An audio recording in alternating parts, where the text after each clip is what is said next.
Assalamualaikum warahmatullahi wabarakatuh. Alhamdulillahirabbil alamin. Hari ini kita akan melanjutkan materi Statistika Pendidikan 2 dengan judul materi yaitu Uji One Way ANOVA, yaitu menggunakan uji F. Nah, sebelum kita belajar bersama, mari kita awali dengan baca doa terlebih dahulu. Berdoa mulai.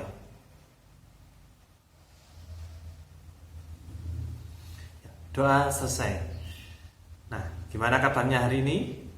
Ya, alhamdulillahirrahmanirrahim. Semoga semua dalam keadaan sehat walafiat ya. Nah, materi hari ini adalah mengenai uji One Way ANOVA. Nanti menggunakan uji F. Nah, apa itu uji ANOVA? Nah, ANOVA itu ditemukan oleh seorang ahli statistika yang bernama Ronald Fisher. Nah, karena penemunya adalah Ronald Fisher, maka dalam ANOVA ini nanti ujinya adalah menggunakan uji F, di mana simbol F diambil dari salah satu inisial dari nama Fisher. Nah, ANOVA ternyata adalah sebuah singkatan. Nah, apa singkatan dari ANOVA itu? Ya, benar ya. Nah, selain ANOVA merupakan singkatan, ANOVA adalah suatu analisis statistik yang digunakan untuk menguji perbedaan rata-rata antar kelompok. Ya, karena menguji rata-rata kelompok, maka uji ANOVA ini mirip dengan uji T independen. Kemarin karena kan menguji antar kelompok. Nah, apa perbedaannya? Ya, dalam ANOVA di sini memiliki kelebihan yaitu dapat menguji perbedaan lebih dari dua kelompok. Ya, kalau uji T independen kan hanya dua kelompok saja, tapi kalau di uji ANOVA di sini bisa lebih dari dua kelompok. Nah, bagaimana kalau yang diuji hanya dua kelompok, apakah bisa menggunakan ANOVA? Ya, tentunya bisa ya. Kalau hanya dua kelompok menggunakan uji F, ANOVA ini bisa, menggunakan uji T independen juga bisa. Nah, sehingga uji T independen itu dapat menguji berapa kelompok? Ya, ini materi yang kemarin ya. Berarti perbandingannya itu antara uji F, ANOVA dengan uji T independen. Nah, asumsi ketika menggunakan uji ANOVA ini, nah, yang pertama adalah data berskala interval atau rasio. Ya, sama dengan uji T yang kemarin. Nah, variabel independennya terdiri dari dua kategori atau lebih, sehingga kalau menggunakan ANOVA ini nanti independennya atau variabel X-nya itu ada dua kategori atau lebih, itu ya. Kemudian tiap kategori bersifat independen dalam observasinya. Maksudnya adalah antara dua kelompok tadi itu memang tidak ada hubungannya. Misal ada kelompok A dan kelompok B, di sini tidak ada hubungannya, saling independen ya, tidak ada hubungan sebab akibat ini sebelum dan sesudah, nah tidak, tapi sendiri-sendiri. Nah, misal ini nilai kelas A, nilai kelas B, ini kan sudah berbeda, jenisnya sama. Nah, itu adalah independen. Kemudian tidak ada outlier di dalam datanya. Apa itu outlier? Nah, silakan dicari pengertiannya ya. Kemudian ada kesamaan varians antar kategori atau yang disebut dengan homogen, sehingga data yang akan diuji ANOVA di sini harus bersifat homogen, harus diuji homogenitasnya terlebih dahulu. Nah, selain harus homogen, data juga harus normal. Ya, sehingga sebelum kita melakukan uji ANOVA di sini, maka data-data yang sudah terkumpulkan itu harus diuji terlebih dahulu memenuhi uji homogenitas dan juga uji normalitas. Nah, mengenai jenis uji ANOVA sendiri di sini ada beberapa jenis. Yang pertama adalah univariat. Di sini karena variabel terikatnya hanya satu. Kemudian ada multivariat yang variabel terikatnya lebih dari satu. Kemudian ada uji yang lain. Ya, ada repeated measure analysis varian, ada ANCOVA, ada MANCOVA. Ya. Nah, di sini nanti kita akan membahas salah satu dari ini. Nanti silahkan kalian tebak sendiri ya. Kalau univariat, variabel terikatnya hanya satu. Kalau multivariat, variabel terikatnya lebih dari satu. Nah, itu jenis-jenis dari ANOVA. Nah, ini ada contoh kasus untuk membandingkan atau memberikan gambaran kasus seperti apa yang nanti akan kita hadapi dalam uji ANOVA atau uji F. Nah, bisa dicermati untuk yang kasus uji T independen itu adalah kasus yang kemarin itu ya. Ya, untuk mensiasati pembelajaran daring, nah yang satunya adalah untuk yang T independen itu diambil dua kelas, yaitu kelas C dan kelas F. Tunjukkan apakah rata-rata kedua kelas memperlihatkan perbedaan atau persamaan, sama atau beda. Nah, kalau uji F ANOVA, penelitian dengan mengambil nilai mahasiswa dari kelas C, F, H, dan juga K. Ya, tunjukkan apakah nilai rata-rata kedua kelas, itu bukan kedua kelas, ya dari kelas tersebut ya. Ini bukan dua kelas tapi dari beberapa kelas tersebut ya, apakah rata-ratanya memperlihatkan kesamaan atau perbedaan. Nah, sehingga dari dua kasus ini bisa dibayangkan atau bisa dilihat perbedaan antara uji F ANOVA dengan uji T independen. Nah, dari kasus tadi ada berapa perbedaan dalam kasus tersebut, kemudian sebutkan ya. Nah, untuk melakukan uji F di sini langkah-langkahnya sama dengan uji-uji yang sebelumnya, yaitu ada 6 langkah. Yang pertama adalah menentukan hipotesis, kemudian yang kedua adalah menentukan alfa, kemudian yang ketiga adalah menentukan daerah kritis atau daerah penolakannya, kemudian yang keempat adalah menentukan uji hitungnya dan juga uji tabelnya yang nanti akan dibandingkan, atau juga bisa menentukan p-value-nya yang akan dibandingkan dengan nilai signifikannya. Kemudian nomor 5 adalah membandingkan nilai yang sudah ketemu. Keenam, menyimpulkan. Nah, langkahnya sama. Nah, langsung saja ke langkah keempat, yaitu menentukan menentukan F hitung. Nah, kalau di sini adalah secara manual, nah, di sini ada 7 langkah. Ya, sampai 10 ANOVA dihitung, sampai rumus jumlah kuadrat antar grup, kemudian jumlah kuadrat rata antar grup, sampai dengan membuat tabel ringkasan ANOVA. Nah, ini adalah untuk menentukan F hitungnya. Ada 15 langkah. Oh, enggak, ini adalah untuk menentukan F hitung dan F tabelnya. Ada 15 langkah. Dan semuanya ada rumus-rumus yang ya cukup rumit gitu ya. Nah, ini adalah nanti saya tampilkan. Siapa tahu ada kalian yang ingin menggunakan ini, nanti silahkan bertanya di grup untuk lebih detailnya, karena ini nanti akan saya buatkan video tersendiri mengenai uji F secara manual ya, karena kalau secara manualnya nanti sangat panjang gitu ya. Nanti kita tidak menggunakan ini, tapi kalau mau menggunakan ini silahkan, karena kan mengantisipasi siapa tahu ada kalian yang tidak atau belum memiliki laptop atau PC gitu ya. Nah, langkah-langkah di sini nanti dari 15 langkah di sini nanti kita bisa menggunakan Excel, atau nanti juga yang akan kita gunakan adalah Excel itu ya. Nah, untuk menentukan uji F atau F tabel, ya di sini ada 2 DF. Yang pertama adalah DFN1. Nah, ini adalah di sini.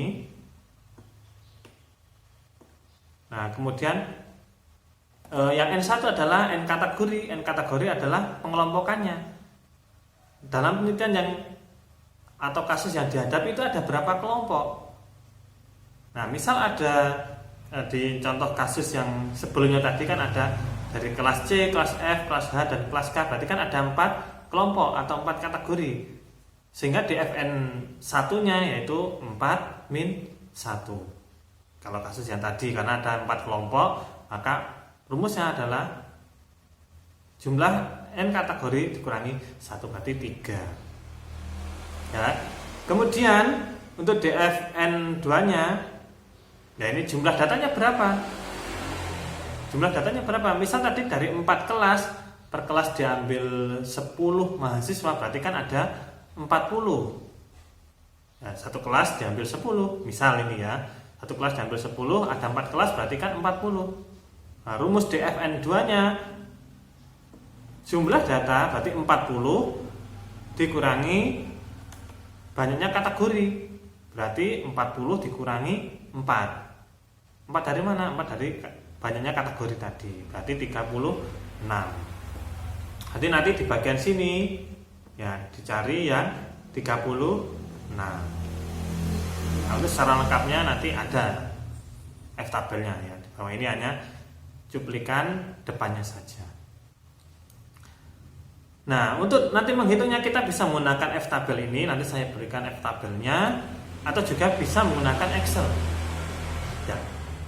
Kalau menggunakan Excel nanti F hitung dan F tabel langsung ketemu. Maka menggunakan aplikasi. Tapi kalau menggunakan manual, ya kita menggunakan rumus tadi yang langkah 1 sampai 15 tadi, dan juga melihat F tabelnya. Nah, untuk menggunakan Excel, nah yang pertama adalah dipastikan dulu Excelnya itu sudah ada menu data, ada menu data analisis ya. Ya, saya bukakan dulu.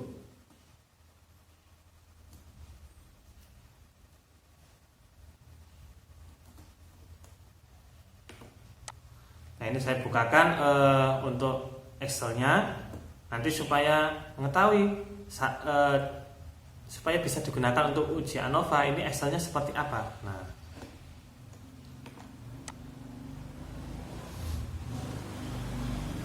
ini adalah menu yang harus ada, menu data. Ya, data, kemudian ada analisis, data analisis ini. Ini yang harus ada karena yang akan kita gunakan. Nah, kalau sudah ada, nah, tinggal dimasukkan saja.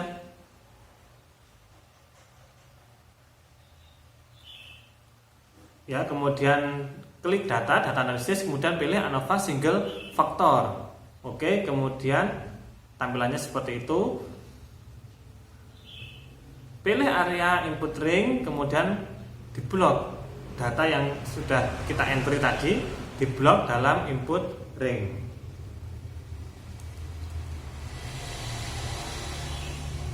Nah, dalam sini ini semua datanya diblok ya, beserta judulnya. Biasanya kan ada judulnya itu ya. Kemudian centang labelnya, kemudian pilih letak outputnya. Nah, di sini outputnya supaya nanti tetap di halaman tersebut ya, seperti yang uji-uji yang sebelumnya. Dan nanti untuk lebih detailnya nanti akan kita coba bersama, itu ya. Nah, kita akan menggunakan Excel di sini, nanti F hitung dan F tabel langsung ketemu. Tapi kalau kita belum memiliki fasilitas laptop atau PC, ya bisa pinjam dulu atau ya menggunakan cara manual tadi ya. Nah, kita sekarang berlanjut ke contoh kasus pada uji F. Nah, seorang peneliti ingin mengetahui perbedaan hasil belajar siswa untuk mata pelajaran fikih. antara siswa kelas 7A, 7B, dan 7C. Data diambil dari nilai ulangan harian sebagai berikut. Nah, ada nilai dari kelas 7A, 7B, dan 7C. Nah, buktikan apakah ada perbedaan atau tidak dari nilai-nilai tersebut. Nah, ya karena di sini ada 3 kelompok 7A, 7B, 7C, maka uji yang kita gunakan adalah uji F ANOVA. Karena kalau kita menggunakan uji T independen tidak bisa, itu ya. Nah, langkah penyelesaiannya yang pertama adalah kita tentukan hipotesisnya. Ya, hipotesisnya ada 2 jenis ya.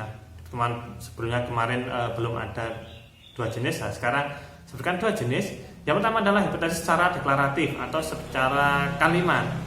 Handlenya adalah tidak terdapat perbedaan signifikan antara nilai kelas 7A, 7B, 7C. Sama. Yang satunya terdapat perbedaan signifikan antara nilai kelas 7A, 7B, dan 7C. Itu secara kalimatnya. Kalau secara statistiknya, handlenya adalah antara A1 sama dengan A2 sama dengan A3 karena tidak ada perbedaan.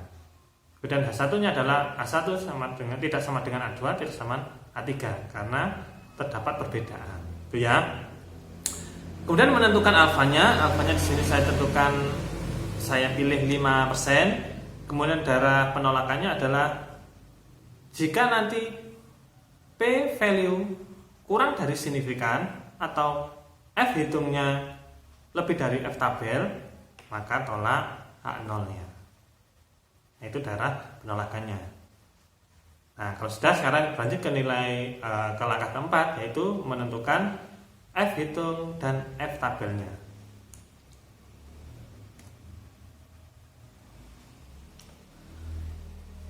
Nah, ini langsung saya tampilkan hasil dari melakukan uji F menggunakan Excel tadi. Hasilnya seperti ini. Ya. Pak, caranya bagaimana? Ya, caranya adalah ketik dulu soalnya tadi. Nah, ini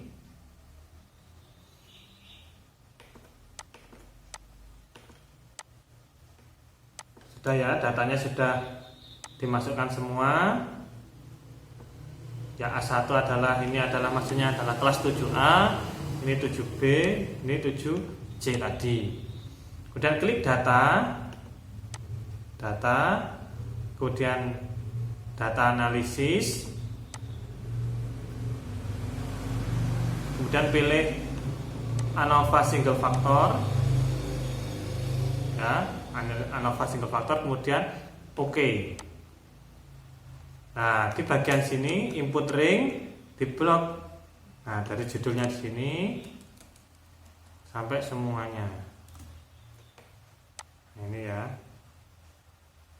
Nah, sampai sini. Nah, kalau sudah, kemudian centang labelnya ini, kemudian output ringnya, pilih output ring, kemudian klik di sini.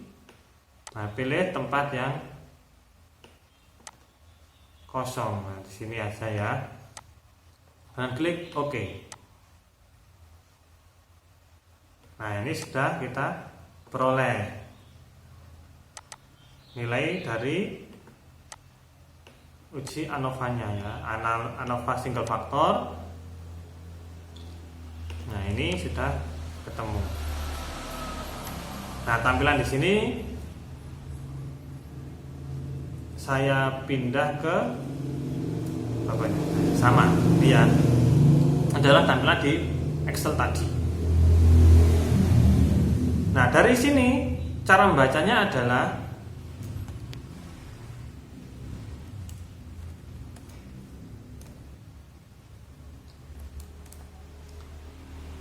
ya, ini sudah ada keterangannya.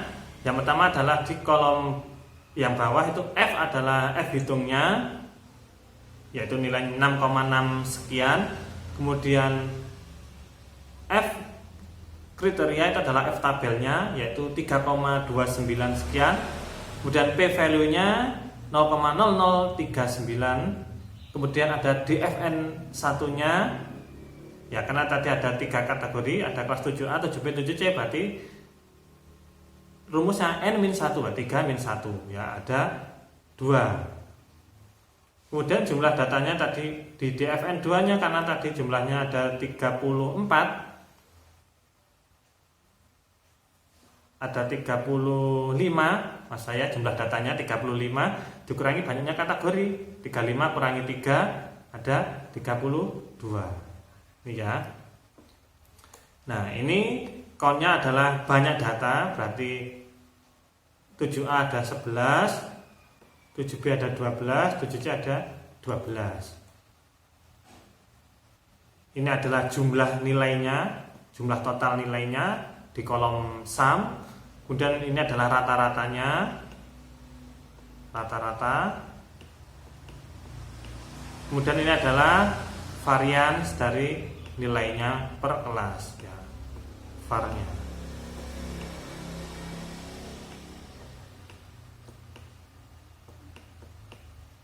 Ya, sehingga di sini adalah semua data yang dibutuhkan nanti sudah tertera di Excel-nya, itu ya. Nah, kalau sudah kita tandai, kemudian tinggal kita pindah ke langkah-langkah ujinya tadi.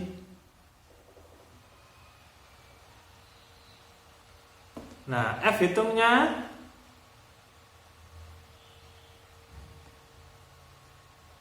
ya, F hitungnya adalah 6,6. Ya, F tabelnya 3,3. P-value-nya 0,04. Ini sudah saya bulatkan ya. Kalau tidak dibulatkan juga silahkan. Tapi di sini saya bulatkan supaya lebih mudah dalam membandingkan. Kemudian langkah kelima adalah membandingkan. Karena 6,6 lebih dari 3,3 dan 0,04 kurang dari 0,5, maka kesimpulannya adalah tolak H0. Maka kesimpulannya apa? Nah, kalian bisa menyimpulkan sendiri kalau tolak H0 itu kesimpulannya apa. Nah, ini adalah contoh kasus dalam uji F. Ya. Nah, lanjut. Nah, ketika menggunakan uji F berarti kan hanya mengetahui perbedaan saja. Ada perbedaan atau tidak? Ya, tapi ternyata di sini tadi tolak H0. Nah, misal kalau yang terjadi adalah tolak H0 dan dari data-data tadi berarti ada perbedaan. Nah, dari beberapa kelompok tadi mana ya sebenarnya berbeda? Misalkan kelas A, kelas B, dan kelas C. Mana yang saling membedakan? Apakah ketiga-tiganya berbeda atau mungkin A dan B sama, kemudian B dan C beda? Atau seperti apa? Nah, untuk mengetahui lebih detailnya mana yang lebih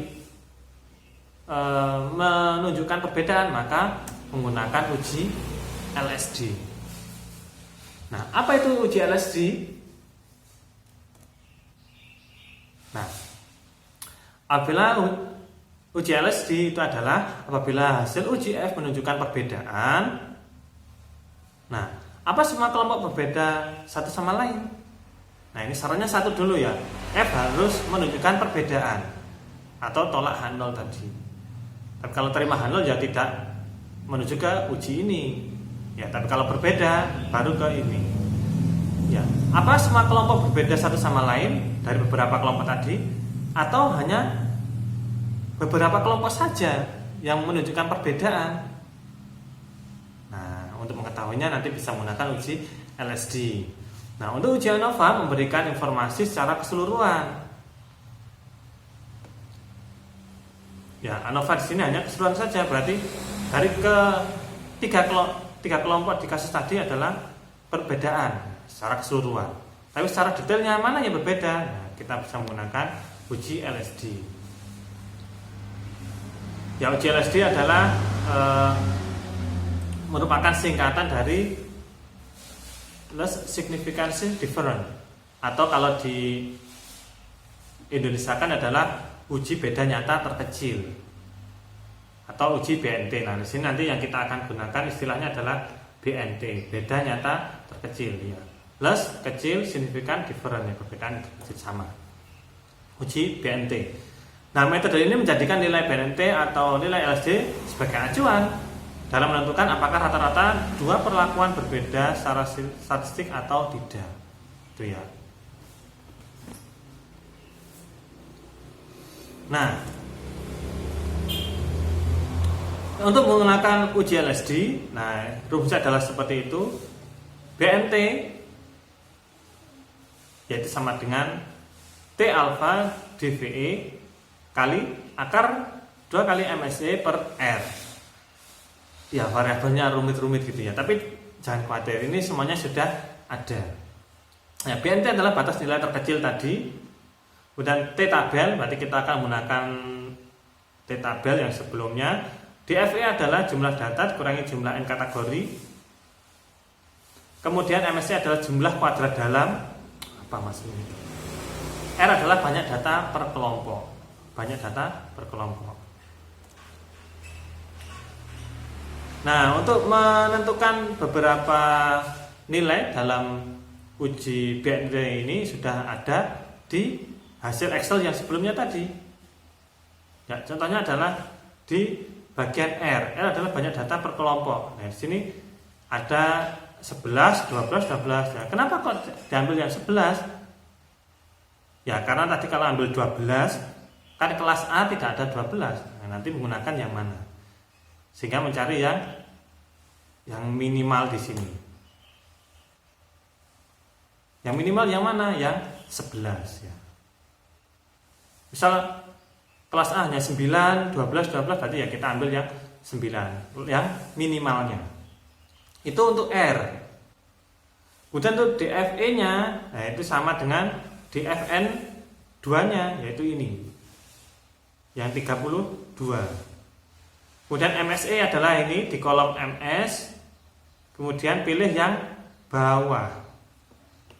Untuk MSE-nya adalah pilih di kolom MS yang bawah, itu ya. Nah, sehingga kita tinggal mencari T tabelnya yang belum. Belum kan cuma ini saja. Nanti kalau sudah ketemu tinggal kita operasikan.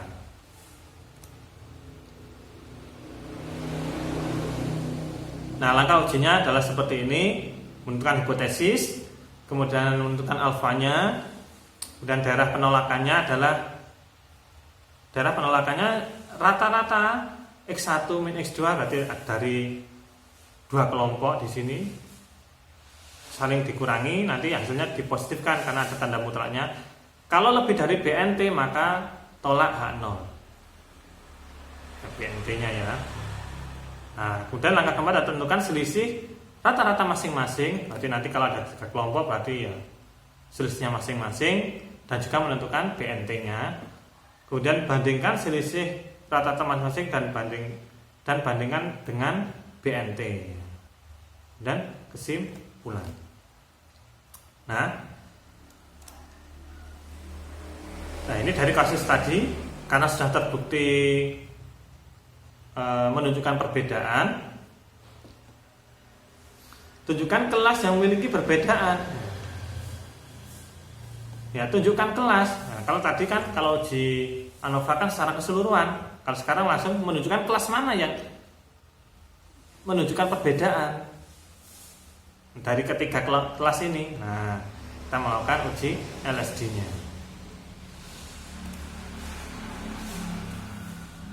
Nah, H0-nya, bunyi H0-nya adalah nilai memiliki perbedaan yang tidak signifikan.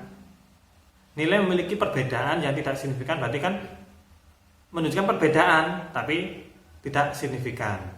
Kalau H1-nya adalah memiliki perbedaan yang signifikan, berarti semuanya sudah berbeda tapi ada yang signifikan, ada yang tidak. Itu ya.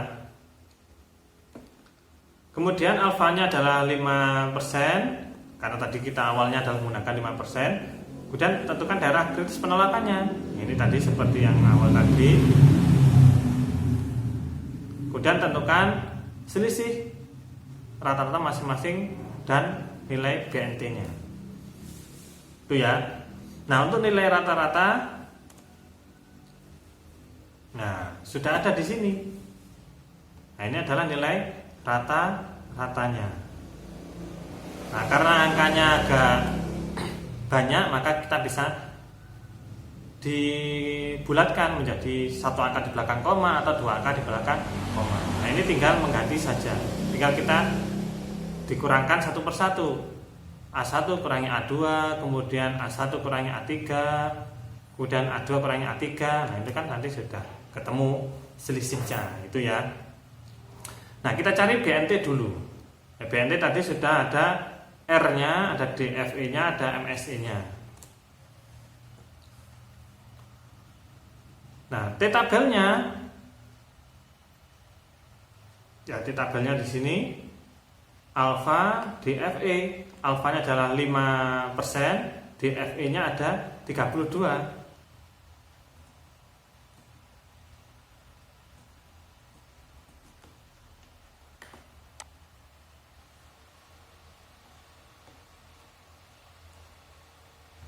Berarti langsung kita bisa, nah ini ya JT, berarti di sini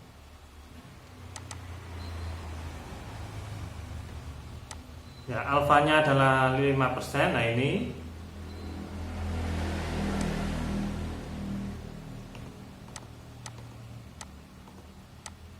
kemudian DF-nya 32. Nah, ini ya. Nah, berarti ini